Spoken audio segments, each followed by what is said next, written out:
Okay, so last time I reviewed a really crappy budget game. But I felt as though budget games were treated a little unfairly in the way that I categorized them in my last review, because not all budget games are bad. As a matter of fact, there are many budget games out there that are actually quite good if you look hard enough.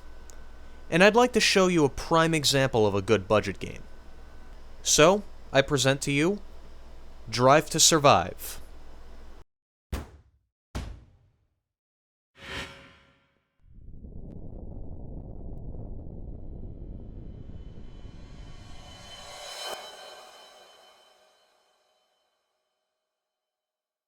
Drive to Survive off the bat is a bit of an oddball, mainly because for starters it has many names. It's better known in the UK, not so much in the US, but folks out in the UK either know it as Mashed Drive to Survive or Mashed Fully Loaded. And over here in the US, it was known as Drive to Survive on the PS2, but on the Xbox port in the US, it's titled as Mashed Drive to Survive. Making matters more confusing is that I've never actually seen the US Xbox port. I've seen all three European versions, and I have Drive to Survive on the PS2 over here in the US, but I couldn't find the Xbox port. I checked on Amazon, I checked on eBay, I checked everywhere. There are a couple user reviews up on the GameSpot page for the Xbox port, so I guess it does exist. And it has been a while since I actually searched for the Xbox port, so I'll update the description if I find an Xbox port, but at the time of this recording, as far as I'm concerned, the Xbox port is either very difficult to come by, or simply doesn't exist. So, bottom line, in case you're confused like I was at first, it was released over in the UK territories on the PlayStation 2, the Xbox, and the PC, and released over here in the US only on the PlayStation 2. In the UK, it's called Mashed Drive to Survive, and in the US, it's called Drive to Survive. That was all I was able to confirm. But, whatever. If you can actually get a hold of it, though, the game is actually pretty darn good. Though it does have a few odd traits about it that might deter some people from enjoying the game. Or even playing it after you watch this review. To begin with, though, what is Drive to Survive? Well, it's a bit of a car combat racing hybrid kind of game.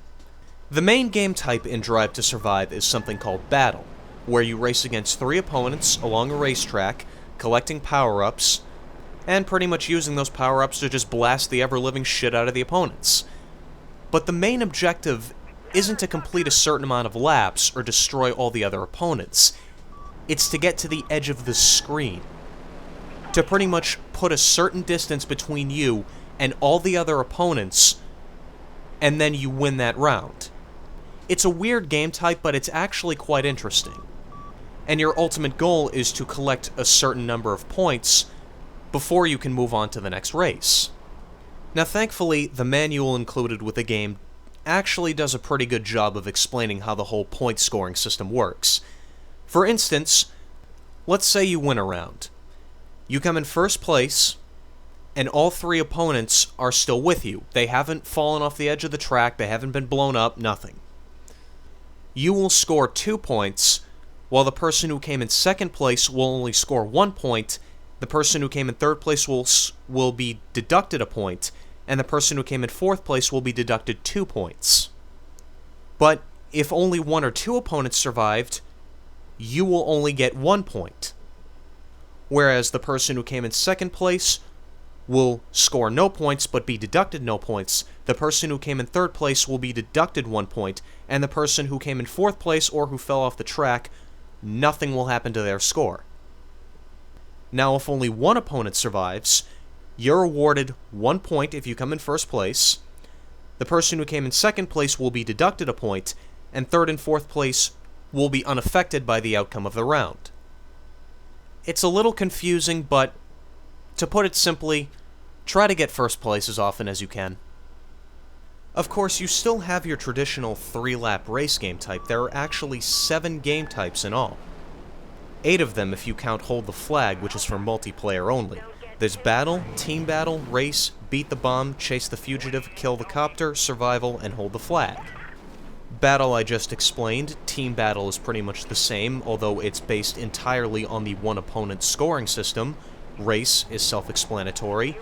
Beat the Bomb is an interesting game type, because a bomb is placed on top of your car, and you need to run through the checkpoints before the bomb explodes. It's tougher than it sounds. Chase the Fugitive, which is also self-explanatory. That too is tougher than it sounds, and it's all about utilizing the shortcuts to catch the fugitive. Then you have Kill the Copter, where you run around the track collecting power-ups, destroying the helicopter, while the helicopter mercilessly pounds the ever-living shit out of you. And then there's Survival, where it's you against the other 3 cars instead of every man for himself. And you have to survive 3 laps without being pushed off the track. Hold the Flag, I have not played.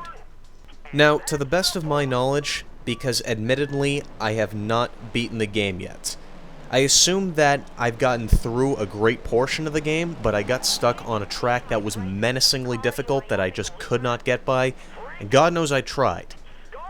But to the best of my knowledge, you will only encounter 4 of the game types throughout the Challenge Cup mode. Those 4 game types are Battle, Race, Chase the Fugitive, and Beat the Bomb.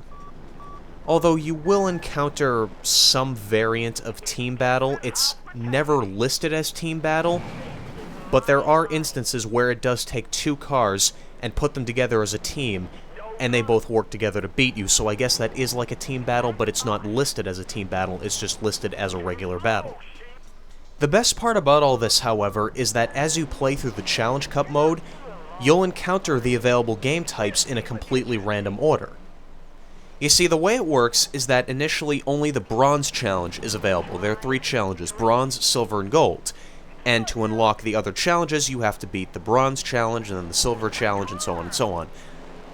There's either 10 or 12 tracks in total, and every time you play a new track, it's a completely random order of all the game modes in this game. So, on one track, you might have a set of challenges consisting of Battle, Race, and Catch the Thief, and then the next one you might have Beat the Bomb, and then Battle. You never really know what you're going to get. And just to clarify things up, you're not going to get a random order every single time you play the same track. What I meant was the first time playing through the campaign or Challenge Cup mode, that's what you're going to get.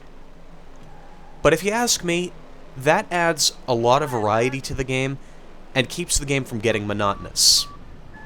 And considering that the AI gets tougher with every track you advance in, this actually makes for a pretty darn challenging game. There are 9 different power-ups in all, and you can also call in airstrikes during the multiplayer game, which, speaking of which, the game supports up to 4 players. And let's just say you and a friend want to play the game, but you don't have a second controller. This game has a workaround for that too, as 2 people can utilize the same controller and still play the game. It's about as awkward as it sounds. And me personally, I recommend having a second controller on hand. Furthermore, the audio-visual presentation isn't half bad. I mean, yeah, it's blocky, it's simplistic, but that's what it's supposed to be. It's not really trying to be anything else. And anyone who's played the Micro Machines games will instantaneously see the similarities between this game and that series. But what I can say, though, is that there are no problems with the frame rate whatsoever, and the only real negative I could have to say about the game's visuals is that the loading times are frequent, and they're a bit too long considering the scale and overall quality of the game's visuals. Secondly, the sound quality. The music is just there, the sound effects aren't the greatest, but it gets the job done. But there's one specific I wanted to point out. You have the ability to shout insults to your opponents in this game, and the same goes for your AI opponents. They're designed to be annoying, and they definitely come off as annoying. Here's a few audio samples. Moron! Lame donkey! No nuts! Don't get too friendly. Can't you see my bright pink car, you myopic lemur? But let's move on to the actual gameplay of Drive to Survive. This is what might deter some people from playing the game. The controls, they take a good amount of getting used to. This is not a pick-up-and-play game, at least if you're trying to play competitively. And even after you have gotten used to them, They can be very, very spotty and unpredictable. It's hard to describe, but to put it the best I can, there's no rhythm as to how the car controls. They're just spazzy. They like to jump all over the place. So when you go to turn, you can't glide along the track like you could in games like Gran Turismo and Outrun. The turn is almost instantaneous. So you're going to be utilizing the brake, and especially the handbrake, a lot. And even at that, you are going to die frequently when first starting out. Now secondly, in the main game mode, which you're going to be encountering the most often in this game, as I said before, to win the round, you have to essentially get far enough away from all your other opponents to the very edge of the screen. And that's where the camera problems come into play. You see, the camera does not focus on you. It focuses on everyone, and it keeps all the opponents on camera at once. So the further away you get from the opponents, the further the screen is going to pull out and cut your view of what lies ahead off. So pretty much by the time you're at the edge of the screen, you're going to have almost no field of view as to what's in front of you.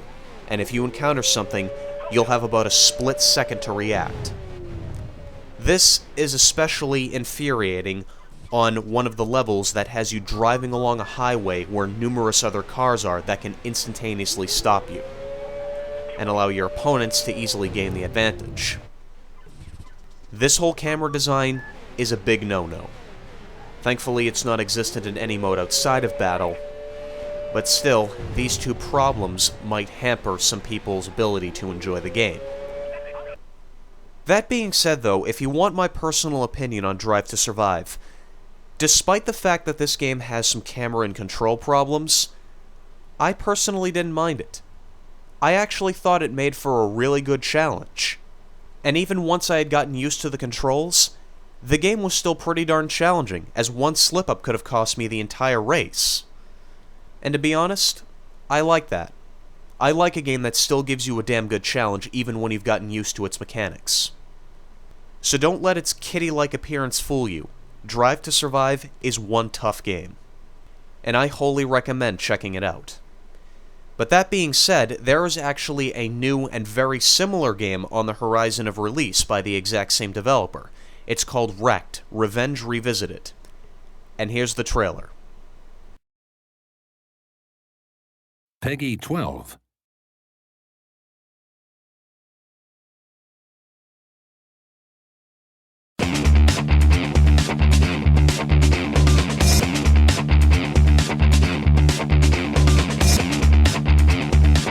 Hail to the king, baby. This is what it's about. This is war! Come on! Bring it!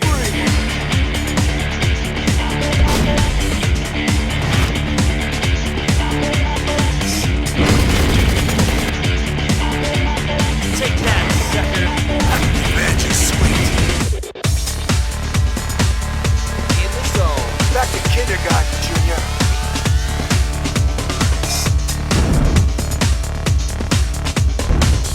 Just a walk in the park. Want me to tell you what it takes to be a winner?